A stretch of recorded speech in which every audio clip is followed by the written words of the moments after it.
Hello friends, માનસી મેન્યુમાં તમારું સ્વાગત છે। આજે હું તમારી સાથે શેર કરીશ લોટ બાફવાની ઝંઝટ વગર ઇન્સ્ટન્ટ ચકરીની રેસીપી।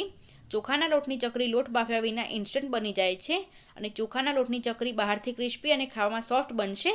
આ ચકરી ક્રિસ્પીની સાથે ખાવામાં સોફ્ટ બનાવવા માટે પરફેક્ટ માપ બતાવીશ। તો ચાલો ચકરી બનાવવાનું શરૂ કરીએ। તો ચોખાના લોટની ચકરી બનાવવા માટે એક બાઉલમાં 1 કપ ચોખાનો લોટ ઉમેરીશું। અહીંયા જે ખીચું બનાવવામાં ઉપયોગ કરીએ તે ચોખાનો લોટ લેવાનો છે। સાથે અડધો કપ ચણાનો લોટ ઉમેરીશું। એકલા ચોખાના લોટથી પણ ચકરી બનાવી શકાય, પણ ચણાનો લોટ ઉમેરવાથી ચકરી એકદમ સોફ્ટ બનશે અને સાથે ટેસ્ટી પણ બનશે। સાથે 1 ટીસ્પૂન સફેદ તલ ઉમેરીશું, હાફ ટીસ્પૂન અજમો ઉમેરીશું અને તેમાં 1 ટીસ્પૂન જેટલા શેકેલા જીરાનો પાવડર ઉમેરીશું। અહીંયા મેં શેકેલું જીરું અધકચરું કરીને લીધું છે, તમે આખું પણ ઉમેરી શકો છો। હાફ ટીસ્પૂન હળદર ઉમેરીશું, હળદર અહીંયા ઓછી ઉમેરવાની છે। સાથે 1 ટીસ્પૂન જેટલું કાશ્મીરી લાલ મરચું પાવડર ઉમેરીશું। અહીંયા કાશ્મીરી લાલ મરચાંનો ઉપયોગ કરજો, તેનાથી ચકરીનો કલર સારો આવશે। હવે તેમાં સ્વાદ પ્રમાણે મીઠું ઉમેરીશું। હવે મસાલાને લોટ સાથે સારી રીતે મિક્સ કરી લઈએ। બધું જ બરાબર મિક્સ કરી દેવાનું છે। મસાલા લોટ સાથે સારી રીતે મિક્સ થઈ જાય પછી તેમાં 2 ટેબલસ્પૂન જેટલું તેલ ઉમેરીશું અને સાથે તેમાં 1 ટેબલસ્પૂન જેટલી ફ્રેશ મલાઈ ઉમેરીશું। જો તમારે મલાઈ ના ઉમેરવી હોય તો સ્કીપ પણ કરી શકો છો, પણ તેની સામે મુઠ્ઠી પડે તેટલું મોવર લેવાનું। હું અહીંયા મલાઈ ઉમેરું છું, માટે મેં અહીંયા 2 ટેબલસ્પૂન જેટલું તેલ લીધું છે। જો તમે મલાઈ ના ઉમેરો તો તેમાં 3 ટેબલસ્પૂન જેટલું તેલ લેવાનું છે। હવે આ રીતે બધું જ બરાબર મિક્સ કરી દઈએ। આ રીતે લોટની મુઠ્ઠી પાડી જોવાની, તમે જોઈ શકો છો સરસ લોટની મુઠ્ઠી પડે છે, મતલબ કે મોવણ પરફેક્ટ છે।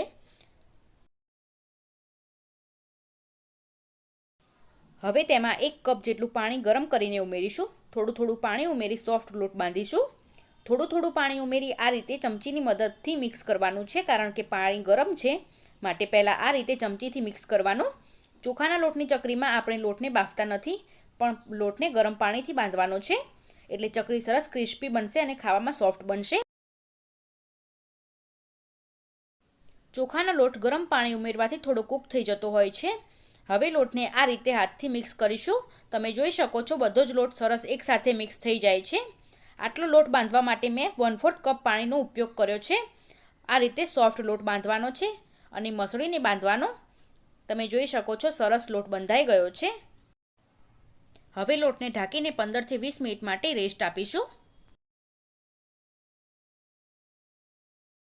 હવે ચકરી બનાવવા માટે મેં અહીંયા ચકરી પાડવાનો સંચો લીધો છે અને આવી ચકરીની જાળી લીધી છે।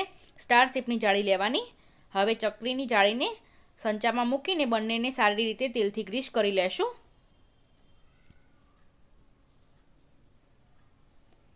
બધી જ સાઈડ સંચાને સારી રીતે તેલથી ગ્રીસ કરવાનો છે। હવે લોટમાંથી થોડો ભાગ લઈ સંચામાં ભરી લેવાનો છે। સંચો ઉપર સુધી ભરાય ત્યાં સુધી ભરી દેવાનો। આ રીતે લોટને દબાવીને ભરવાનો છે। આ રીતે ભરી લીધો છે। હવે સંચાનું ઢાંકણ બંધ કરી દઈશું।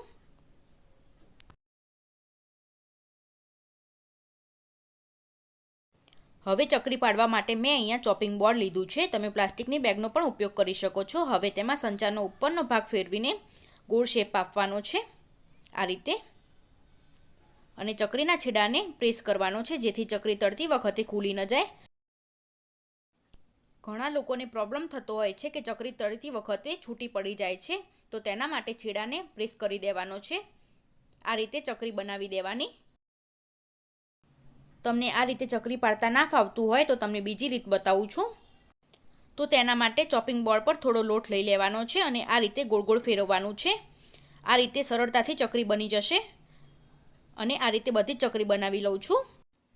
આ રીતે બધી જ ચકરી બનાવી લીધી છે। હવે ચકરીને હાથેથી નહીં અડવાની, આ રીતે તાવેથામાં લઈને મૂકવાની, નહીં તો ચકરી તળવા હાથેથી મૂકશો તો ચકરી તૂટી જશે। તો અહીંયા મેં પહેલાંથી તેલ ગરમ થવા માટે મૂકી દીધું હતું, તેમાં આ રીતે તાવેથાની મદદથી ચકરી મૂકવાની, હાથથી નહીં મૂકવાની, નહીં તો તૂટી જશે। અને તમને એવું લાગે કે તાવેથામાં ચકરી ચોંટે છે તો તાવેથાને તેલથી સારી રીતે ગ્રીસ કરીને લેવાનું, એટલે સરળતાથી ચકરી છૂટી પડી જશે.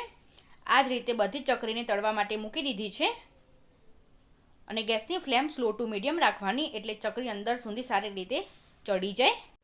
ચકરીને તેલમાં ઉમેર્યા પછી તરત જ પલટાવવાની નહીં. આ રીતે થોડી ઉપર આવે પછી જ પલટાવવાની, નહીં તો ચકરી તૂટી જશે.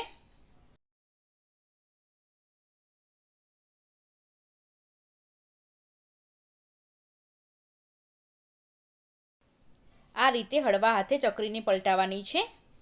એક સાથે ઘણી બધી ચકરીને તળવા માટે નહીં મૂકી દેવાની. આ રીતે 3 થી 4 ચકરીને તળવા મૂકવાની અને પલટાવી લેવાની છે. હવે ચકરીને સરસ ગોલ્ડન બ્રાઉન કલરની થાય ત્યાં સુધી તળવાની છે. તો લગભગ 3 થી 4 મિનિટમાં ચકરી સરસ ગોલ્ડન બ્રાઉન કલરની થઈ ગઈ છે. હવે તેને બહાર લઈ લઈએ અને આ જ રીતે બીજી બધી જ ચકરીને તળી લઉં છું. તો મેં અહીંયા બધી જ ચકરીને તળી લીધી છે. તમે જોઈ શકો છો એકદમ સરસ બની છે. બહાર માર્કેટ જેવી જ બનીને તૈયાર થઈ છે. એકદમ ક્રિસ્પી અને ખાવામાં સોફ્ટ બની છે. તમે એકદમ આ પરફેક્ટ માપથી ચકરી બનાવશો તો તમારી ચકરી પણ આ રીતે ક્રિસ્પી અને ખાવામાં સોફ્ટ જ બનશે. અને મારો વિડીયો પસંદ આવે તો વિડીયોને લાઇક કરજો, શેર કરજો અને મારી ચેનલને સબસ્ક્રાઈબ કરી બાજુમાં આપેલા બેલ આઇકનને પ્રેસ કરજો, જેથી મારા નવા વિડીયોની નોટિફિકેશન તમને પહેલાં મળે. Thank you for watching.